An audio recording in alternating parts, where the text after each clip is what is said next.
Welcome to today's daily Bible reading for May 27th. We'll begin in 2 Samuel chapter 12, verse 1.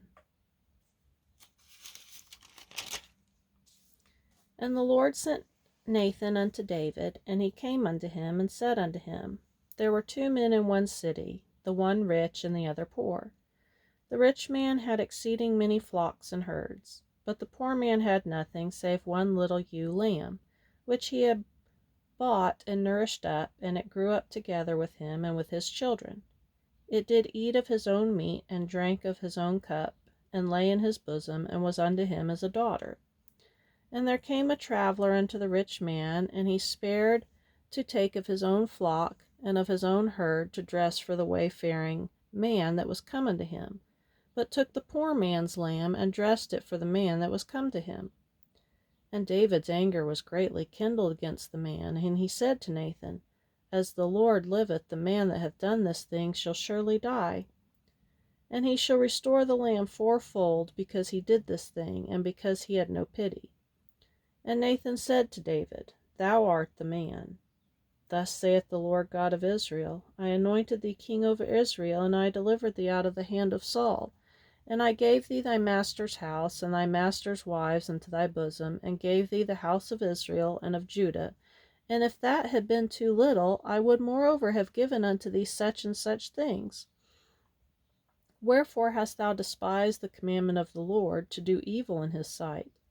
Thou hast killed Uriah the Hittite with the sword, and hast taken his wife to be thy wife, and hast slain him with the sword of the children of Ammon. Now therefore the sword shall never depart from thine house, because thou hast despised me, and hast taken the wife of Uriah the Hittite to be thy wife. Thus saith the Lord, Behold, I will raise up evil against thee out of thine own house, and I will take thy wives before thine eyes, and give them unto thy neighbor, and he shall lie with thy wives in the sight of this sun. For thou didst it secretly, but I will do this thing before all Israel, and before the sun. And David said unto Nathan, I have sinned against the Lord. And Nathan said unto David, The Lord also hath put away thy sin, thou shalt not die. Howbeit, because by this deed thou hast given great occasion to the enemies of the Lord to blaspheme, the child also that is born unto thee shall surely die. And Nathan departed unto his house, and the Lord struck the child that Uriah's wife bare unto David, and it was very sick. David therefore besought God for the child, and David fasted, and went in, and lay all night upon the earth. And the elders of his house arose, and went to him, to raise him up from the earth, but he would not, neither did he eat bread with them. And it came to pass on the 7th day that the child died, and the servants of David feared to tell him that the child was dead, for they said, Behold, while the child was yet alive, we spake unto him, and he would not hearken unto our voice. How will he then vex himself if we tell him that the child is dead? But when David saw that his servants whispered, David perceived that the child was dead. Therefore David said unto his servants, Is the child dead? And they said, He is dead. Then David arose from the earth, and washed, and anointed himself, and changed his apparel, and came into the house of the Lord, and worshipped. Then he came to his own house, and when he required, they set bread before him, and he did eat. Then said his servants unto him, What thing is this that thou hast done? Thou didst fast and weep for the child while it was alive, but when the child was dead, thou didst rise and eat bread. And he said, While the child was yet alive, I fasted and wept, for I said, Who can tell whether God will be gracious to me, that the child may live? But now he is dead, wherefore should I fast? Can I bring him back again? I shall go to him, but he shall not return to me. And David comforted Bathsheba his wife, and went in unto her, and lay with her, and she bare a son. And he called his name Solomon, and the Lord loved him. And he sent by the hand of Nathan the prophet, and he called his name Jedidiah, because of the Lord. And Joab fought against Rabbah of the children of Ammon, and took the royal city. And Joab sent messengers to David, and said, I have fought against Rabbah, and have taken the city of waters. Now therefore gather the rest of the people together, and encamp against the city, and take it, lest I take the city, and it be called after my name. And David gathered all the people together and went to Rabbah and fought against it and took it. And he took their king's crown from off his head, the weight whereof was a talent of gold, with precious stones, and it was set on David's head. And he brought forth the spoil of the city in great abundance. And he brought forth the people that were therein, and put them under saws, and under harrows of iron, and under axes of iron, and made them pass through the brick kiln. And thus did he unto all the cities of the children of Ammon. So did David, and all the people returned to Jerusalem.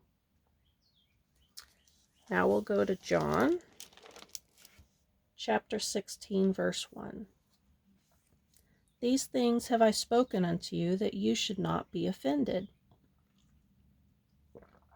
They shall put you out of the synagogues. Yea, the time cometh, that whosoever killeth you will think that he doeth God service. And these things will they do unto you, because they have not known the Father, nor me. But these things have I told you, that when the time shall come, ye may remember that I told you of them. And these things I said not unto you at the beginning, because I was with you. But now I go my way to him that sent me, and none of you asketh me, Whither goest thou? But because I have said these things unto you, sorrow hath filled your heart. Nevertheless, I tell you the truth. It is expedient for you that I go away. For if I go not away, the Comforter will not come unto you. But if I depart, I will send him unto you. And when he is come, he will reprove the world of sin, and of righteousness, and of judgment. Of sin, because they believe not on me.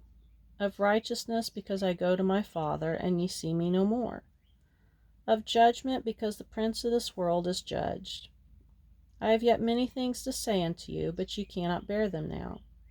Howbeit, when he, the Spirit of truth, is come, he will guide you into all truth. For he shall not speak of himself, but whatsoever he shall hear, that shall he speak, and he will show you things to come. He shall glorify me, for he shall receive of mine, and shall show it unto you. All things that the Father hath are mine. Therefore said I, that he shall take of mine, and shall show it unto you. A little while, and ye shall not see me, and again a little while, and ye shall see me, because I go to the Father. Then said some of his disciples among themselves, What is this that he saith unto us?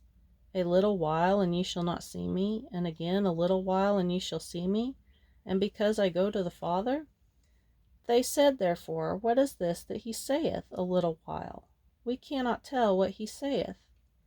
Now Jesus knew that they were desirous to ask him, and said unto them, Do ye inquire among yourselves of that I said, A little while, and ye shall not see me, and again a little while, and ye shall see me?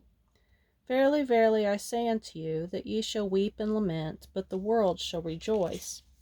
And ye shall be sorrowful, but your sorrow shall be turned to joy. A woman, when she is in travail, hath sorrow, because her hour is come. But as soon as she is delivered of the child, she remembereth no more the anguish, for joy that a man is born into the world. And ye now therefore have sorrow, but I will see you again, and your heart shall rejoice, and your joy no man taketh from you.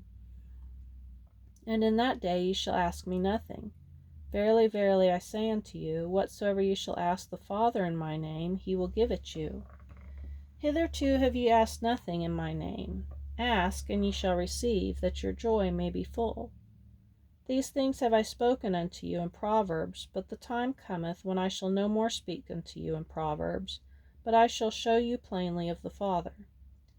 At that day ye shall ask in my name, and I say not unto you that I will pray the Father for you, for the Father himself loveth you, because ye have loved me, and have believed that I came from God. I came forth from the Father, and am come into the world again. I leave the world, and go to the Father. His disciples said unto him, Lo, now speakest thou plainly, and speakest no proverb. Now are we sure that thou knowest all things, and needest not that any man should ask thee. By this we believe that thou camest forth from God. Jesus answered them, Do ye now believe? Behold, the hour cometh, yea, is now come, that ye shall be scattered, every man to his own, and shall leave me alone, and yet I am not alone, because the Father is with me. These things have I spoken unto you, that in me ye might have peace. In the world ye shall have tribulation, but be of good cheer, I have overcome the world. Now we'll go to Psalm chapter 119, verse 65. Thou hast dealt well with thy servant, O Lord, according unto thy word. Teach me good judgment and knowledge, for I have believed thy commandments. Before I was afflicted, I went astray, but now have I kept thy word. Thou art good, and doest good. Teach me thy statutes. The proud have forged a lie against me, but I will keep thy precepts with my whole heart. Their heart is as fat as grease, but I delight in thy law. It is good for me that I have been afflicted, that I might learn thy statutes. The law of thy mouth is better unto me than thousands of gold and silver. Thy hands have made me and fashioned me. Give me understanding, that I may learn thy commandments. They that fear thee will be glad when they see me, because I have hoped in thy word. I know, O Lord, that thy judgments are right, and that thou in faithfulness hast afflicted me. Let, I pray thee, thy merciful kindness be for my comfort, according to thy word unto thy servant. Let thy tender mercies come unto me, that I may live, for thy law is my delight.